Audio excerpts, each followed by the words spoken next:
Galatooma. Asham alaamanni isaanii xinnaa guddaa jaarsaaf jaarti.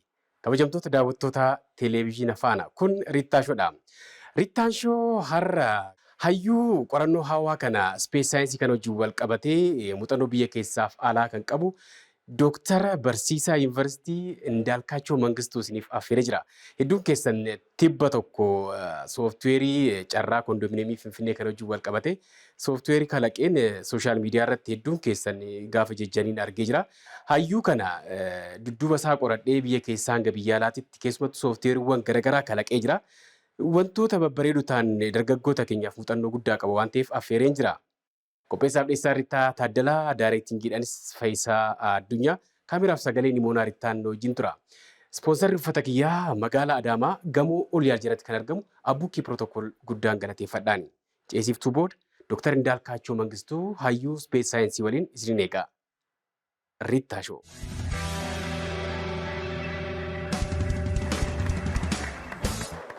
Hayyee kabajamtoota daawwattoota keenyaa ceesiftuu booda walitti deebinee jirra. Riittaa shoo televezyiina faanaatiin daawwachaa jirtan. Har'a gara qorannoo hawaa kan wajjin wal qabatee qorannoo hawaa kanarratti kan hojjechaa jiru barsiisaa yuunivarsiitii akkasumas sooftiweerota garaagaraa diizaayin gochuudhaan kan beekamu Dooktar Indaalkaachoo Mangistuudha. Dooktar chiirsitti taa'ee laati.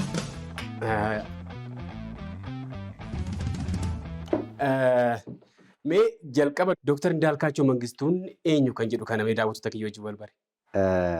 Dooktar Indaalkaachoo Mangistuu jechuun Oromiyaa keessatti godina Shawaa Kaabaa yeroo ammaa kana immoo naannoo Addaa kan jedhamu magaalaa Caancoo keessatti dhaladhee guddadhe.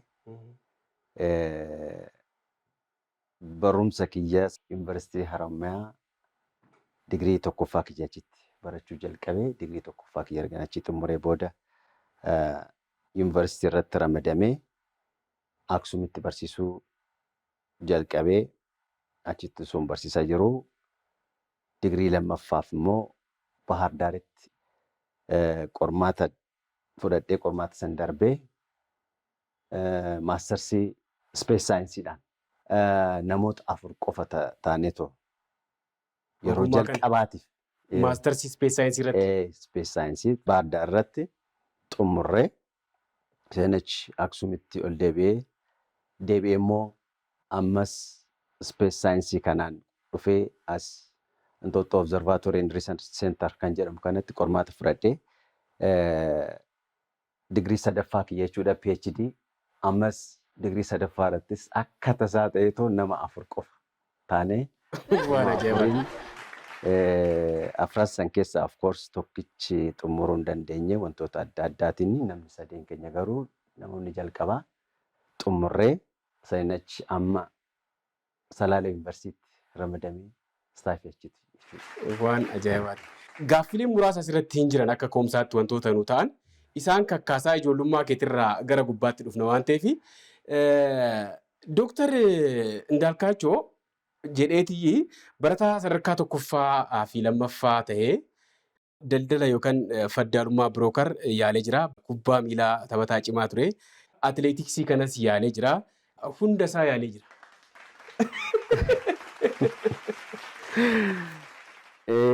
Hunduu sirriidha dhugaa dubbachuuf. Hunda isaaniitu shaakaleera. Garuu hagana keessa na qoratte natti fakkaane atileetiksii tana yeroo muraasa afaan shaakalee jiru akka tasaa taate ta'e. Qunxaa guddaa tokko lakkoofsa kan ofirratti barreessan isa godhee elemantariitti kan hin kaanne hin jiru. Waan ajaa'ibaadha. Ijoollummaa kee akkamitti dabarsitee kan jedhu kana kaasuu barbaadeen. Gaayyee gaariidha. Akkuma daa'imman uummata keenyaanis akkasumatti wantoota adda addaa keessan dabarseetoo as ga'e dhugaa dubbachuu fi wantoota addaa daldalummaa kanas hojjedhee jira. Kubbaa miilaa kanas taphadheera.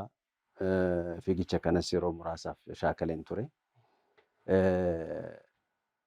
Seenachi garuu barumsa hundarraa barumsatti cimuun fedha. Yeroo sanis ijannoo kanan qabaayu.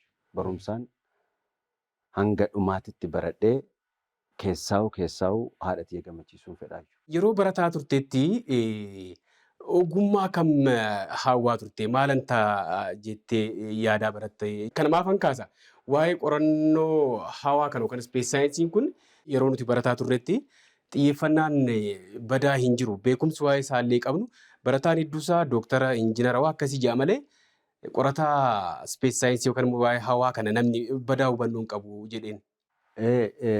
Jalqaba garanatti kan na fide kutaa jaaffaa yommuun ga'u kutaa keessaa si'a tokkoffaadhaan semistara hundaa darbeetu dhufe kutaa torba yommuun ga'u garuu fiiziksii kun baay'ee sodaatama kan jedhamu jaaffaarraa jalqabeen dhaggeeffadhaa namoota adda addaatirraa barattoota irraa nan dhagaa fiiziksiin baay'ee cimaadhaanii maali barumsi kun nan cimaa jedhan kuni maali kan jedhu yeroo hunda gaafadhaa isa keessa seenee isaanmee cimina isaatis laaluun qaba kan jedhu fedhii guddaa wanta hin qabuuf kutaa torba akka seeneen dhugaa dubbachuuf yeroo sanii almost fiiziksii kanan itti jalqabee fi waa'ee isaa qo'achuu kanan jalqabee isumarraan ka'ee odoon barachaa jiru kutaa 9 yommuun ga'u waa'ee Ameerikaa naasaa kana namoota adda addaatirraa nan dhagaa maali naasaan jedhamu kun yeroo barattoota ciccimoo addunyaarra kan jiran malee namoonni hundi seenuu akka hin dandeenyeen dhagaa isaanirraa. Ammas wanti kun sammuu keessanitiin fedhiin dabalaa dhufee seenuun qaba kan jedhu sammuu keessana taa'ee balaasaniin fiiziksii kana qabadheetuma itti fufuun qaba kan jedhu murteessee. Fiiziksii fi keemistirii kun inuma sodaatama dhugaadha. Tokkotu haati isaa waan baay'ee tokko nama hin taphatti akkuma kee kana ogummaa kanaan eebbifame. Hiriyaan ishii dhuftee mucaan kee sun bakka guddaa ga'ee jedhanii maaliin ogummaa isaa jennaan anuu naa qabamuu didee garuu waan dhumarratti waan iistii qabu tokko ittiin. Joornaalisti miti miti. Baayoloojisti miti miti. Faarmaasisti miti. Keemisti miti. Okay. Ijoollummaa isaa irratti sirba kana weellisummaa kana hin jaalata waan ta'eef artiist jetteen. Jedha. Innis iistiin qabaa jette. Akkamittiin qabu maali jennaan warri baayoloojisti, keemisti, fiizisti warreen jedhaman kun namoota warra qorannoo gurguddaa gaggeessanidha. Ogummaan sun qorannoo gurguddaa of keessaa qaba jennaan. Artiistiinis bara akkasuma artiistii ammaa kanatu osoo maan qoratin akkanumaan sirba malee kan duraanii qorannaa jabaa gaggeesseetti sirbaayyuu jetteen. Waa'ee ogummaa ispees saayinsii jedhamu kun anaafis badaa hubannoo gahaa hin jiru. Waa'ee qorataadhuma hawaa kana gaafa jennu maal jechuu akka ta'e hubannoo gahaa argachuu barbaada. Ogummaa akkamiiti? Ispees saayinsii kan jedhamu kun asii lafaa kaasee hanga aduu jidduu kana keessa kan jiru kan qo'atu walumaan galatti. Okay, ogummaa keessan kuni maal maal of keessaa qaba? Maal maal hojjettu? Kominikeeshiniidhaafis ni fayyada. Militaarii kan jedhamu kanaafis ni fayyada. Saatalaayitoonni hundi isaaniitu waa'ee kana keessa jiraatte malee waa'ee saatalaayitoota kana haasa'uus hin dandeechuu ittis fayyadamuu hin dandeessu. Waanuma lafa hanga gubbaatti jiru kana qorattanii? Jidduu kana keessa waa'ee kana jidduu keessatti argamu kun yeroodhaanis iddoodhaanis maal fakkaata kan jedhu qo'anneet isa moodel erga gooneen booda gara appilikeeshiniitti ce'a. Fakkeenyaaf amma asitti interfiyan godhu kun yommuu qilleensarra oolu tiraansmiitar kan jedhamu ni jira. Anteenarraa gara saatalaayitoota bira dhaqaa. Saatalaayitoota yommuu bira dhaqu kana garuu inni keessa darbeetoo deemu kun ni jira. Isa waa'ee isaa hoo beekte malee beekteetoo yoo firikweensi isaa san adjust yoo goote malee keessa darbuu hin danda'u.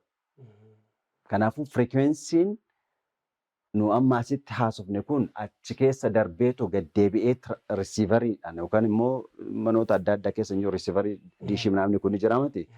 Isaan kan risiivariin kun fudhateetoo saayinachi namni dhaga'uu kan danda'u achi keessa darbee yoo deebi'us lammaffaa keessa gadi kutee qaxxaamuree darbuu qaba. Kanaaf immoo firikweensiin damballee yookaan immoo weevii kanaa Frequency plasmaa kan jedhamu ni jira achi keessa. Plasmaa frequency san caaluu qaba. Yoo isa caale malee keessa darbeetu gad deemuu hin danda'u. FM ni jira nam fakkeenyaaf FM reediyoon kun ni jiranii. Wannoodhaan ionosphere kan jedhamu kanaan hojjetamu. Isaan signaal reediyoo signaal kan jedhu kan ol gadhiisanii achii gad deebi'a. Achii gad deebi'a. Kanaaf baay'ee fagoo kan deemuu kan dandeenyu fakkeenyaaf FM 97.1 kan jedhamu duraan. Lakkoofsichi maa inni? Plasmaa frequency. Okay. Plasmaa frequency kan jedhamtu tun kaalkuleet godhamti. Lafumarraa kee FM 50 jechuun danda'u? Isin darbu. Lakkoofsichi dhiibbaa qaba jechuudha. Frequency Ani bar lakkoofsumti kun maal 90 tuqaa maal guutuun godhanii jira. Saayinsii isaa wajjinis walitti hidhama. Sirriidha. Wanni formulas ni qabdi. Formulas ni qabdi. Konstaantii tokkoon square root of number of electron density square root keessaa baafnetti gara sagalii isaan baay'isneeti. Sannis plasma frequency san beekna. Plasma frequency sanii ol yoo ta'e malee kuni saatalaayitoota bira ga'ee gad deebi'ee uummata keenya bira ga'uu hin danda'u. Waan ajaa'ibaati. Ogummaa baay'ee tokko jabaa fi guddaa ta'edha. Kana qorattan.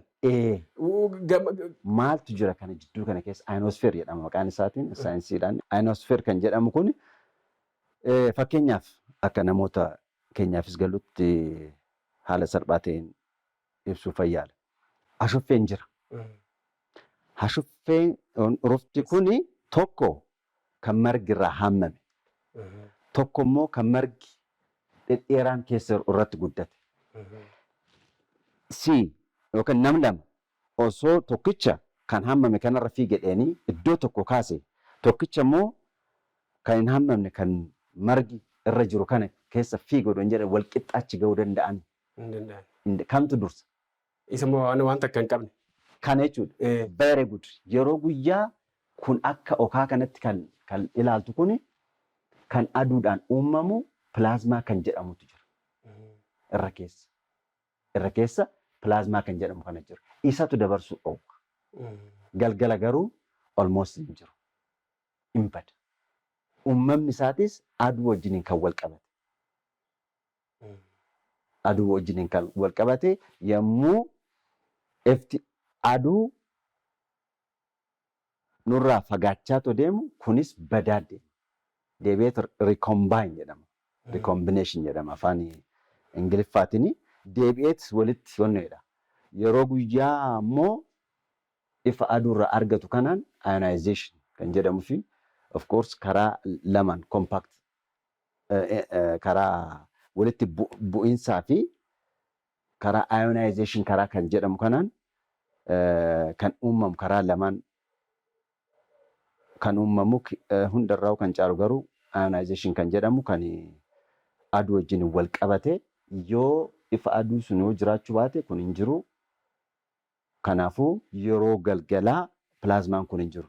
Fakkeenyaaf kun ammas akka uummataa galutti televezyiin yeroo tokko yommuu uummanni keenyas dhaggeeffatu anis yeroo dura wanneedha yookaan immoo moobaayilii yommuu bilbiltu galgala moo guyyaa irra dhaga'ama.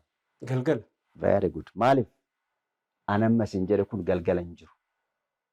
Akka okaan irraa hammame san akkas jechuudha. Biyyaafuu ogummaa kanaan maaltu gumaachama? Faayidaan isaa maali? Dhugaa dubbachuuf jireenya jechuudha.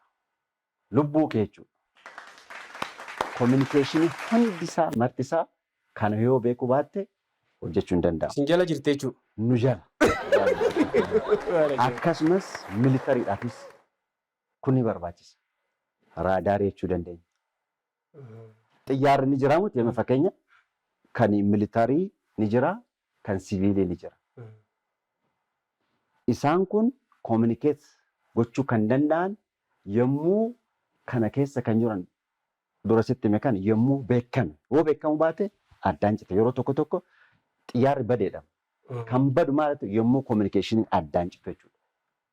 Yommuu an addaan citu immoo wantoota adda addaatiin addaan cita. Isa faa qorattanis. Very good. An akkasii qo'an storm period kan jedhamu ni jira. Fakkeenyaaf yeroo tokko akka malee lafti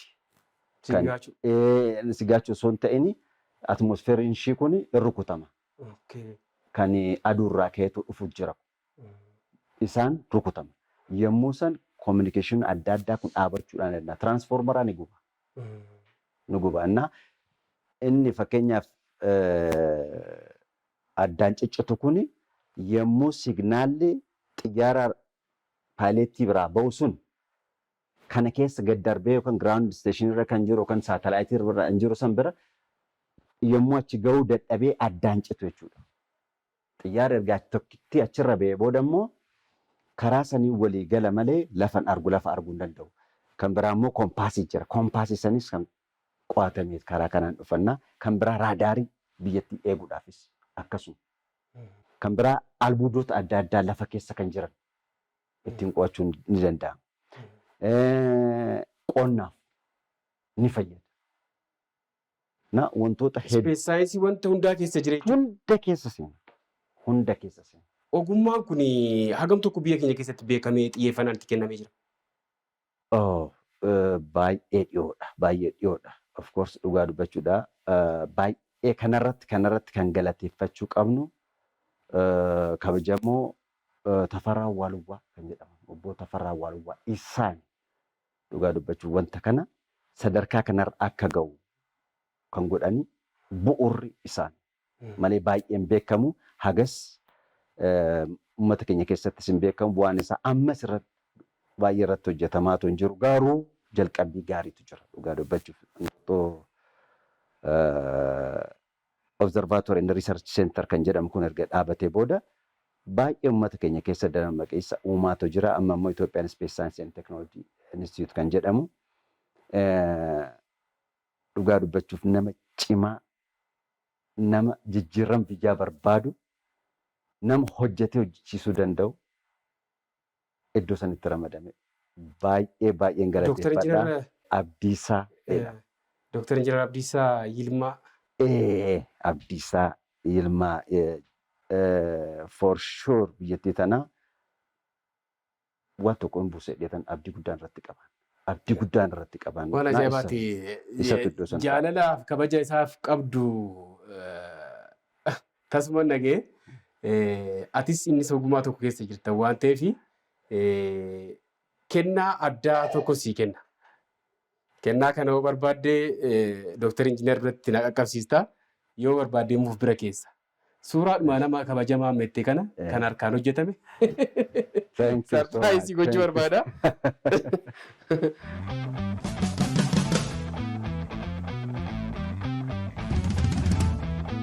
Kunoo. Guddaan galatoom. Thank you. Cinaa kaayadhu noo. Thank you so much.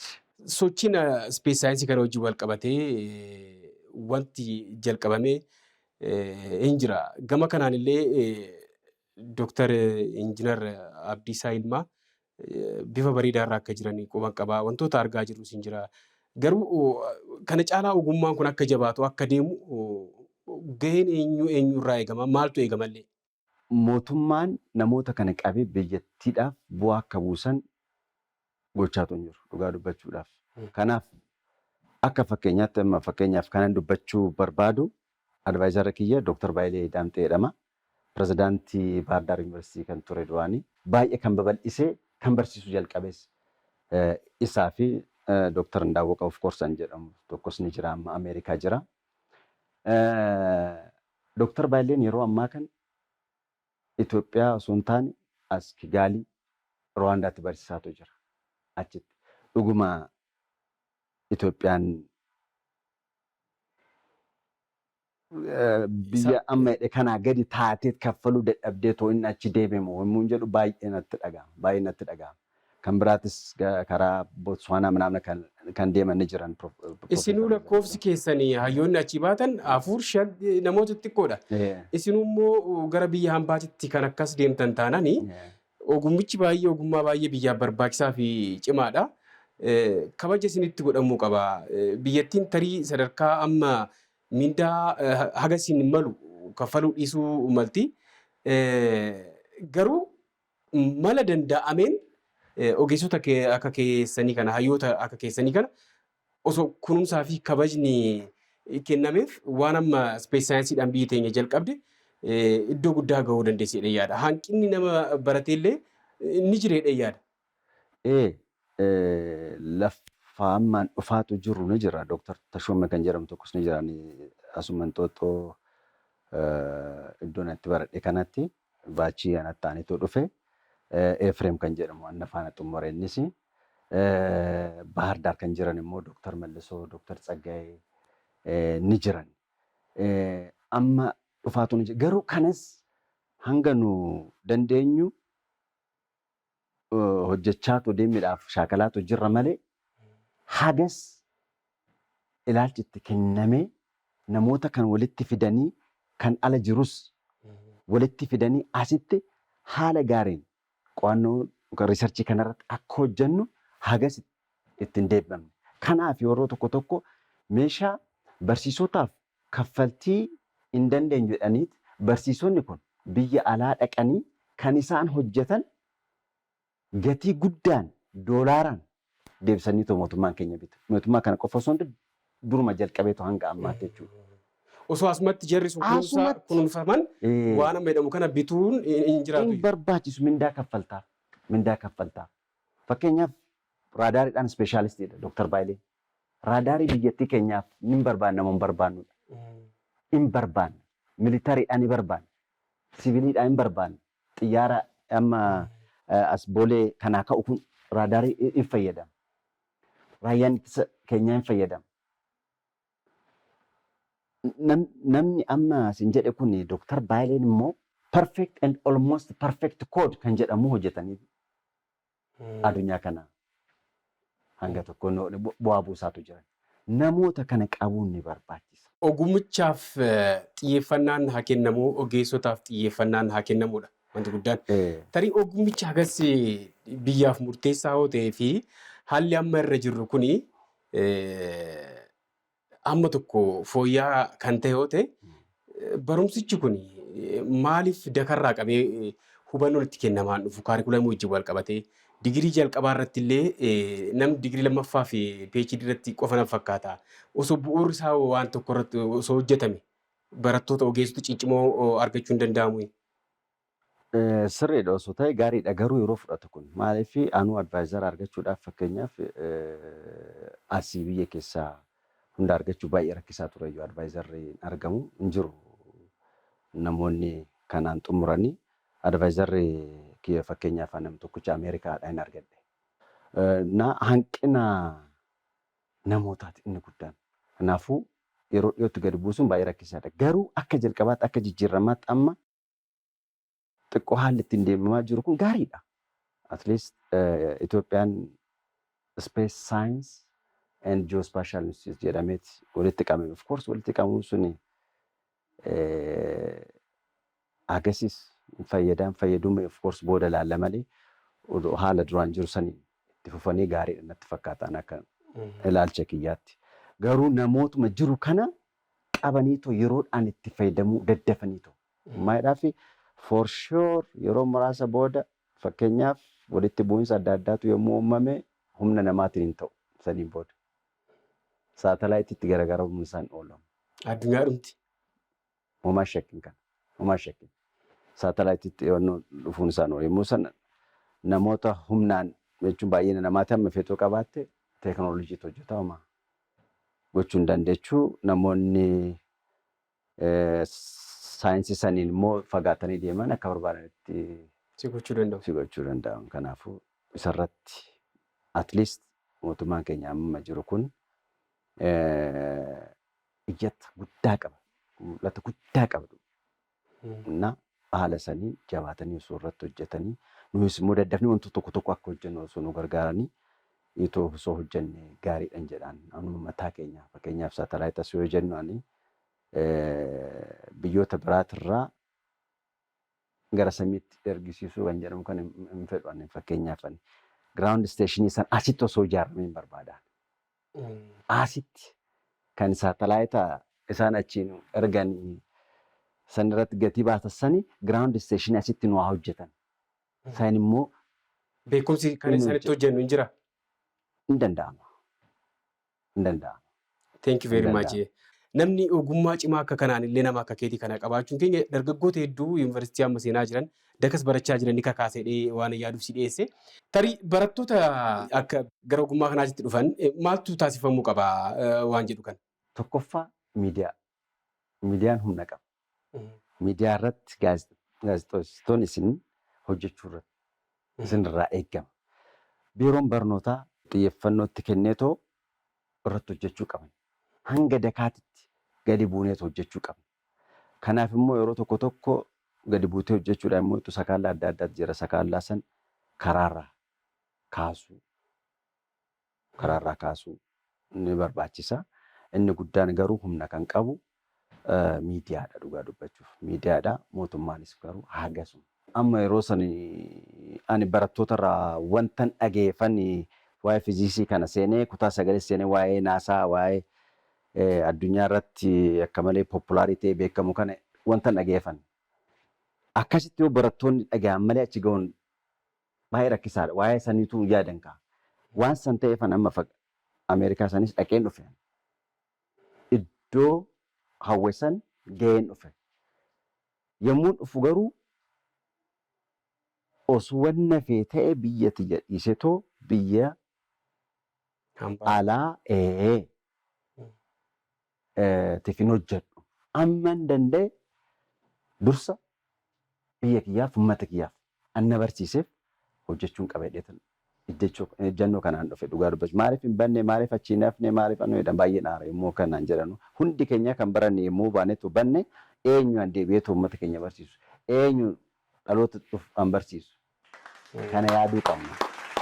Dhuunfaa keenyaaf jireenya gaarii jiraachuu dandeenya. Achitti of course asitti immoo xiqqoo rakkachuu dandeenya. Rakkinni ni jira. Ta'us garuu rakkina san keessa nu dabarree dhalootatti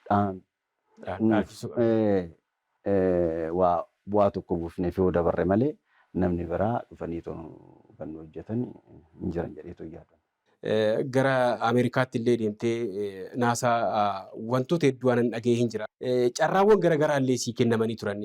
Biyya kiyya deeggaruu gargaaruun qaba. Hawaasa na barsiise kanaafan waa gumaachuu qaba jettee as deebitee biyyi teenya immoo sadarkaan gama kanaan jirtu ganaa jalqabbii irra jirtu waan ta'eef fedhiin kee osoo si mo'atiin gara biyyaatti deebitee jirta. Ammas barsiisummaa barattoota naannoo dheettee barsiisummaa yuunivarsiitii kanarratti jirta. Wantoota soofteeroota garaagaraa akka kalaqnee harkaa qabdu nan beekaa. Hunda isaa achitti haasa'uu hin barbaadu. Keessumattuu barumsa kana wajjin wal qabatee soofteeroota kana wajjin wal qabatee wantoota hedduu akka harkaa qabdu qabu. Maal yaadu jirta? Kanarraa kan wal qabate kan sila sooshaal miidiyaa irratti agarte suni koondoominiyemii irratti lootarii beesan irratti wantoonni adda addaa dhaga'amanii turanii. Isa hiikuudha baay'ee wantan aareef akkasumas immoo namoonni amma aangootti dhufan kun jijjiiramaaf baay'ee fedhii guddaa wanta qabaniifu isaan gargaaruudha fedhii wantan qabuuf qarshii homaan barbaadu garuu bilisumaan isaanii kenne hojjedheetoo hanga tokko isaan gargaaruun qaba. Uummata kiyyaas achumaan gargaaruun qaba. Dheetan inni soofteeristan hojjedhee kantiibaa teenya bira akka naageessanitti kennee jira. Garuu kantiibaa teenya addee Adaanech Abeebee bira eegee hin geenye hanga ammaatitti hin beeku. Dumbulloon barbaadu of course karuma kanaanis yoo kan dhaga'an ta'e. Waan ajaa'ibaadha. Tarii soofteerri kun gara fuulduraatti illee isaan fayyaduu danda'a. Wanni irrattu fakkeenyaaf filannoon jira moti. Filannoo irratti namni tokko asitti galmaa'ee filannoo erga gaggeessee booda iddoo fi iddoo Itoophiyaa keessatti deebi'eetu na filadhu osoo jedhee ati achitti filatteerti jedhee si baasuu ni danda'a. Gara sitturraa kutanii hambisuu ni danda'a. Ishee gochuu ni danda'a. Neetworkiin barbaachisu maan barbaachisu. Akkuma soofteerii sanii immoo neetworkii osoo hin barbaanne sartifikeettii barattootaa kan hojjechuu danda'us isas mataa kiyyaan kan hojjedhe na harka jira. Haayiskuulota neetworkiin hin jirre birattuu osoo kenninee fi hojjechuu danda'a. 100% hojjetu. Tarii miidiyaa kana warreen hordoftan wantoota carraa kana wajjin lootorii kana wajjin wal qabatanii jiraniif sooftiweerota garaagaraa sooftiweerota jajjaboo harkaa qaba waan ta'eef dooktar akkuma dhageessan kana hayyoota hedduu dhokataa ta'an ni qabna waan ta'eef bitaa mirga lallaallee osoo itti fayyadamne waan jedhu kana kaasuu barbaadeen sooftiweerota baay'ee jajjaboo ta'an kanneen biroollee akka qabu nan beekaa osoo haalli mijateef waan jedhuun kaasa. Gama kiyyaan gaaffii qabu xumuree jira. Wantoota murteessoo ta'an naasaadha waan ilaaltee fi osoo akkana ta'e jettee akka ogeessaatti akka hayyuutti waan akka ergaatti dhaammattu waan naa dabarsitoo jiraate carraa si ilaalla. Ministeerri barnootaa mootummaan biiroon barnootaa gadis buunee namoota kan walitti qabee saffisaan wanta hojjechuu danda'an hojjisiisuu qaba. Hojjechuu ni dandeenya. Raadaaris haa ta'u, ekspertiin naannoo asitti meesuu ni jira. GPS kanarrattis immoo GPS jechuun Global Positioning System kan jedhamu GNSS jedhama of course. Namoonni hedduun GPS kan jedhamu wanta beekaniif. Isarratti ekspertii kan ta'e gaafatanii fiduu qaban daawwoo kan jedhamu ni jira. Moodeelii irratti kan hojjechaatu jiran ni jiran. Anis of course naannoo sanii ni jira. Bahar Daaris kan jiran ni jiran. Dr. Tsaggaayee, Dr. Mallisoo, ijoolleen kan biraatis ni jirti. Hunda walitti qabeetoo xiyyeeffannoo itti kennee hojjisiisuu qaba. Of danda'uu qabnu yoo san guddachuu dandeenya. Hin dandeenyes. For sure. Haalli jiru nuuf haa mijatu.